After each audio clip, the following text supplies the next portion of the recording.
Professor Jannie Rossouw from the Wits Business School joins us now for this discussion. Prof, thank you so much for your time. And of course, this would be a multi-layered conversation, but let's start here. So Brics particularly seems to be an important factor to South Africa's economic landscape.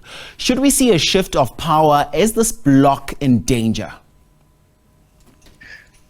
Good afternoon to the viewers. We should remember that South Africa is really a very, very small player in Brics compared to China, India, Russia and Brazil. So South Africa is a minor player in Brics. Of course, within the Brics context, we are trying to punch above our weight. But if South Africa leaves Brics, it will make no difference to Brics. That will then become BRIC again with the other countries that might join. In any case, South Africa was, of the current 5 members, the last country to join. Before South Africa joined, they operated as the BRIC grouping. Prof. And let's tap into now the elections. We're seeing some international countries take interest on the outcomes of the elections in May. What do you make of this and what does this mean? South Africa's trading partner countries will always take an interest in elections in the same way as we take an interest in elections in our major trading partner countries. For instance, South Africa has a major interest in the election for a new president in the US coming up in November, which seems to be an election between the sitting president, Mr. Biden, and the former president, Mr. Trump. But South Africa takes an interest because the US is an important trading partner. So trading partner countries always take an interest in elections. So I don't make anything special of it.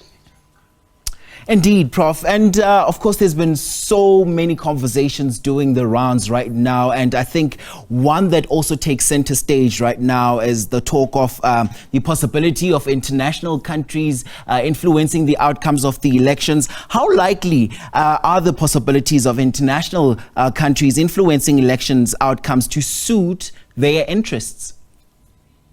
Well, countries will try internationally to influence outcomes if they think another outcome might not be in their interest. In South Africa's case, we've heard many rumors, to the best of my knowledge, none proven, of the ANC government getting financial aid from governments abroad. I've not seen the evidence, so I cannot pronounce on it. I've heard many rumors about this, but until we see the evidence in South Africa's case, we cannot pronounce. But countries will play to their international interests and will do everything to keep in power a party that they believe will continue to serve their best international interests.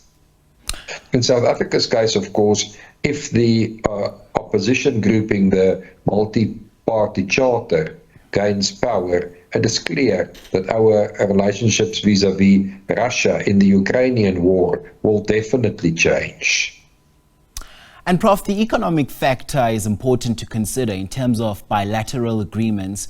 How do different policies, economic or otherwise, affect these agreements in particular?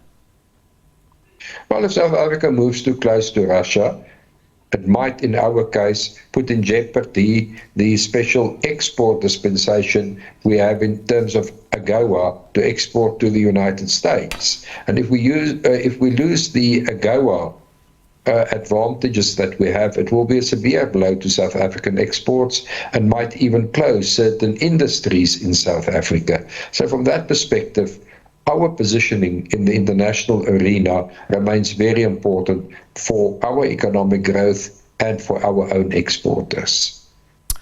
All right, Professor Jannie Rossouw, thank you so much for your time and breaking this down for us. That is Prof Rossouw from the Wits Business School. Thank you so much for that.